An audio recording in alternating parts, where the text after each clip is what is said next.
दोनों साथ में मिलकर काम कर रहे हैं। डॉक्टर फोबी ने इस सर्जरी की शुरुआत अमेरिका में करी थी। ये मोटापे की सर्जरी होती है और इससे जिनका वजन काफी ज्यादा होता है और डायबिटीज के मरीज होते हैं उनका मोटापा और डायबिटीज इस सर्जरी से ठीक होती है। तो अभी हमने राजस्थान के स्टेट में अपनी ओपीडी खोली है आज यहाँ पे जयपुर में। हमारी टीम 10,000 ऑपरेशन कर चुकी है और पूरे एशिया पैसिफिक में सबसे ज्यादा ऑपरेशन हमारी टीम ने की है। जयपुर और उदयपुर, कोटा और दूसरे राजस्थान के एरिया से हर महीने कम से कम 50 से 100 मरीज इंदौर में आकर ऑपरेशन करा के जाते हैं। तो उनका फॉलोअप और ये सब कराना पड़ता है। उसके लिए हमने सोचा अपनी क्लिनिक यहाँ पे खोलते हैं। इस क्लिनिक की विशेषता यह है कि यहाँ पे हम मरीज से मिलेंगे, हर हफ्ते में आके उनको बात करेंगे। साथ में हाई डेफिनेशन वर्चुअल ओपीडी की हमने स्थापना करी। मतलब कहने का यह है कि जो मरीज हमसे डायरेक्टली नहीं मिल पा रहे हैं वो यहाँ पे हमारे क्लिनिक पे आके हमसे हाई डेफिनेशन वीडियो कॉन्फ्रेंसिंग के थ्रू इंदौर में कनेक्ट हो सकते हैं। और उसमें डॉक्टर फोबी भी अवेलेबल रहेंगे। डॉक्टर फोबी 25,000 सर्विस कर चुके हैं अमेरिका में और इनको पेशेंट्स को अनुभव मिलेगा। सर की जो अनुभव है उससे जो पेशेंट्स की केयर में मदद मिलेगी तो वो भी अवेलेबल रहेंगे। मैं भी अवेलेबल रहूंगा बाय रोटेशन और क्लिनिक्स में भी महीने में जयपुर सिटी में हम लोग आएंगे। जहां तक राजस्थान का सवाल है तो राजस्थान हम लोग पूरे इंडिया में अभी स्टडी कर रहे हैं कि कितनी ओबेसिटी है। तो राजस्थान में अराउंड 5 से 10% जो जनता है मॉर्बिड ओबेसिटी या गंभीर मोटापे की चपेट में आ गए हैं। और ये जो 5 से 10% जनता है जो गंभीर मोटापे की चपेट में, इनमें से 80% लोग डायबिटिक हैं। तो इसीलिए हमको लगा कि ये स्टेट, क्योंकि हम इंदौर में देख रहे हैं कि मरीज इस स्टेट से आ रहे हैं, काफी मोटापा हो रहा है बढ़ रहा है स्टेट में। हॉलीवुड स्टार्स को भी ऑपरेट किया हुआ है।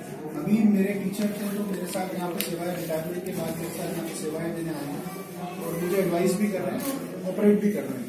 तो इंडियन पेशेंट्स के लिए बहुत अच्छी बात है कि इतना एक्सपीरियंस आया है। चूंकि मैं यहाँ ट्रैवल कर रहा हूँ तो ऑब्वियसली संस्थान के होने का है। अब सर भी अपनी सेवाएं जयपुर में इन्होंने। अगर कोई भी आपको सवाल पूछना हो तो सवाल जी। आपने 2-3 कुछ बड़े रिकॉर्ड्स बनाए हैं, उनके बारे में जानना चाहेंगे। हमारी संस्था में एक रिकॉर्ड जो हमने बनाया है वो सबसे पहला 410 किलो के व्यक्ति की हमने सर्जरी करी है। और ऐसे तो 500 किलो की भी एक लेडी की सर्जरी हुई बट उसकी डेथ हो गई थी 4 महीने बाद। पर ये व्यक्ति सर्वाइव किया है। तो इसमें सर्जरी की कोई गलती नहीं होती। आप 500 करो चाहे 400 करो, प्रॉब्लम ये होती है कि ये पेशेंट्स इतने हाई रिस्क होते हैं कि आप इनको ऑपरेट करने के बाद उनकी प्रॉब्लम्स बहुत जल्दी खत्म नहीं होती। अब जो 410 किलो का व्यक्ति हमने ऑपरेट किया वो घर से निकला नहीं था, 10 साल से वेंटिलेटर पे था। तो पेशेंट्स डिफिकल्टी होते हैं और वो व्यक्ति ने करीब 50 से 60 किलो वजन कम किया, काफी अच्छा कर रहा है। मुझे नहीं लगता कोई रिस्क है। तो उसको वो रिकॉर्ड दर्ज हुआ है। और इसी प्रकार से हमारी टीम ने, पूरी टीम ने एक दिन में कुछ 30 पीरियाडिक सर्जरी करी थी 8 घंटे में। उसका भी रिकॉर्ड गिनीज बुक में हमारे नाम से दर्ज है। कुछ रिकॉर्ड है। सवाल रिकॉर्ड्स का नहीं है, सवाल यह है कि आज राजस्थान से जो इतने सालों से कुछ 5-6 हजार मरीज हम ऑपरेट कर चुके, पता नहीं लगता है यहाँ बैठे बैठे। बट जयपुर की कुछ ऐसी कॉलोनीज हैं जहाँ से परिवार के परिवार हमने ओबेसिटी सर्जरी करी है। और हम जो देख रहे हैं अभी पूरे राजस्थान में होता हुआ, वैसे पूरे भारत में दिख रहा है। और चूंकि आप लोग राजस्थान में, आपका इंटरेस्ट नेचुरली इस स्टेट पर रहेगा, तो आपकी स्टेट में 18 से लेकर 25 साल के जो नौजवान हैं उनमें ओबेसिटी बहुत ज्यादा बढ़ रही है और डायबिटीज भी बहुत ज्यादा बढ़ रही है। तो उसको देखते हुए यहाँ पर एक क्लिनिक एस्टैब्लिश करी है। क्लिनिक के माध्यम से डेटा को रिकॉर्ड करेंगे, रिसर्च में पार्टिसिपेट करेंगे और जो अपनी सेवाएं बेस्ट पॉसिबल फॉर्मेट में। तो यहाँ किस तरीके से हो रही है? आप रहेंगे कोई यहाँ पे महीने में 4 बार मैं आऊंगा या डॉक्टर फोबी आएंगे और हर दिन रेगुलरली यहाँ पर हाई डेफिनेशन वीडियो कॉन्फ्रेंसिंग के थ्रू अवेलेबल रहेंगे। शाम को 5 से 8 जो भी मरीज आएंगे तो वीडियो कॉन्फ्रेंसिंग के थ्रू आप 15 से 20 मिनट मुझसे चर्चा कर सकते हैं, पर्सनली गाइडेंस ले सकते हैं। कभी कभी क्या होता है जब आप बहुत बिजी हो जाते हैं पर आपको मरीज तक पहुंचना जरूरी है क्योंकि मरीज आपसे बात करना चाहता है। और अगर आप ये सोचिए कि मैं 4 बार जयपुर आता हूं तो बाकी 4 दिन कुछ मरीज यदि मिलना चाहें तो वर्चुअल ओपीडी का कॉन्सेप्ट चला है। उससे आप हाई डेफिनेशन वीडियो कॉन्फ्रेंसिंग कर सकते हैं। तो वो हम ये आइडिया, हमको इसका आइडिया कैसे आया? अभी हमारे पास इंदौर में पेशेंट पूरे अफ्रीका से आ रहे हैं, अफ्रीकन कॉन्टिनेंट से।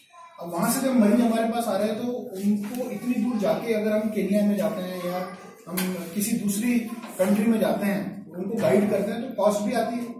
मरीज बहुत सारे उस दिन नहीं आ पाते जिस दिन हम वहां पहुंचते हैं। तो हमने सिस्टम बनाया कि वहां हमारा क्लिनिक है और हाई डेफिनेशन वीडियो कॉन्फ्रेंसिंग के थ्रू हम एक फिक्स टाइम पे उनसे बात करते हैं। वो ऐसा है जैसे मैं आपसे बात कर रहा हूँ, एज गुड एज दैट। तो उससे कॉस्ट लॉजिस्टिक सिंपल होती है, कॉस्ट बचती है और मरीजों का ज्यादा से ज्यादा समय अवेलेबल हो पाता है। कॉस्ट डिपेंड करती है कि मरीज को बीमारियां कितनी है। अभी एक पेशेंट हमारे पास व्हील चेयर पे आई है, थोड़ी कॉस्ट बढ़ सकती है 50-60 हज़ार 1 लाख रुपए, बट हमने पूरे इंडिया में सबसे कम अगर हम बोलेंगे तो कॉस्ट अभी इंदौर में है, क्योंकि नंबर्स बहुत ज्यादा हैं और जब आपके नंबर्स बढ़ते हैं आपकी एक्सपर्टाइज कॉन्फिडेंस टीम का वो बढ़ जाता है, तो आप ज्यादा से ज्यादा मरीजों को ये सेवाएं आपकी पहुंचाना चाहते हैं। रोबोटिक सर्जरी क्या है वो जानना। रोबोटिक का ऐसा है कि नया कॉन्सेप्ट आया है। पहले सर्जरी जो होती थी उसकी सेफ्टी इतनी नहीं थी। रोबोटिक आने के बाद जो है वो सर्जन ही सर्जरी करता है, ऐसा नहीं कोई रोबोट कर रहा है, बट सर्जन एक मशीन पे बैठ के सर्जरी करता है। उसको जो विजन देखने को मिलता है, जो शरीर के अंदर के जो ऑर्गन्स देखने को मिलते हैं, उसकी जो क्वालिटी है विजन की वो बहुत इंप्रूव हो जाती है। 3 डायमेंशनल विजन रहता है। आपके जो हाथ का मूवमेंट है, नॉर्मली मेरा रिस्ट जो है वो 1 डिग्री ऑफ फ्रीडम से मूव कर सकती है, तो रोबोटिक आर्म्स जो रहते हैं वो 210 डिग्री में मूव कर सकते हैं। तो शरीर के किसी भी हिस्से में जाके आप टांके ले सकते हो। कुछ ब्लीडिंग यदि हो जाए तो आप उस वेसल को इतना अच्छे से देख सकते हो कि आप जाके उसको पकड़ के क्लिप कर सकते हो। स्टेपलिंग टेक्नोलॉजी जिससे कि हम बेड का आकार छोटा करते हैं वो इसमें सबसे बेटर है। तो अब आने वाला जमाना रोबोटिक का है, चेंज हो रहा है बहुत रैपिडली। रोबोटिक के बाद नेक्स्ट हो सकता है सर्जरी मुंह के रास्ते से होना चालू हो जाए, तो चेंज हो रहा है, नई टेक्नोलॉजी को अडॉप्ट करना पड़ता है। जयपुर में कब से रोबोट सर्जरी का है? जयपुर में सर्जरी अभी हम इंदौर में ही कर रहे हैं। जयपुर में रोबोटिक टेक्नोलॉजी उपलब्ध है। यहाँ सर्जरी नहीं होगी, यहाँ सर्जरी पेशेंट इंदौर ही आते हैं, हम कंफर्टेबल है, वहाँ हमारी टीम रहती है ज्यादा। यहाँ पे अगर हम स्टॉप के अरेंजमेंट यदि करते हैं उससे मरीज को लाभ नहीं होता।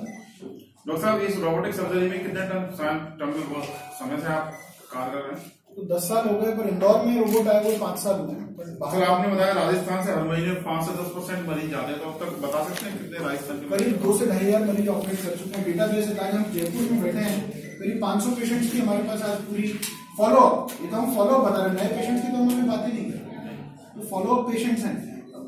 बड़ी आश्चर्यजनक बात यह है कि 5 से 15% का जो मैं फिगर दे रहा हूँ ये अभी 4 साल में ग्रो हुआ है। इसके पहले मुझे याद पड़ता था, हम जयपुर आते थे, उदयपुर आते थे, कोटा जाते थे, जोधपुर भी हमारे कैंप्स लगे, बट हमारी कभी भी हम लोगों को इतने ओबीस पेशेंट्स नहीं दिखे। अभी जो नया आईसीएमआर का डेटा रिलीज हुआ उसमें तो राजस्थान नंबर 3 पे आया है। सर, इसका रीजन क्या है? मोटा बोलेगा रीजन मुझे ऐसा लगता है कि डाइट जो है वो बहुत डिफरेंट हो गई पहले के मुकाबले, और दूसरा लाइफ में जो जिसको कहते हैं सहूलियत बढ़ गई। दूसरा नंबर ऑफ मॉल्स बढ़े हैं, जो मॉल का कल्चर है वो बढ़ा है, number of fast food joints बढ़े हैं। तो आप देखेंगे केरला जैसे स्टेट के ऊपर उन्होंने फैट के ऊपर टैक्स लगा रखा है। यदि आप अपनी दुकान से नमकीन बेच रहे हो उसमें जितना % फैट है उतना ही % आपको टैक्स देना है। फैट टैक्स के बारे में पढ़ा होगा आप अखबार में। फैट टैक्स केरला इतना स्टेट है जिसने लगाया है।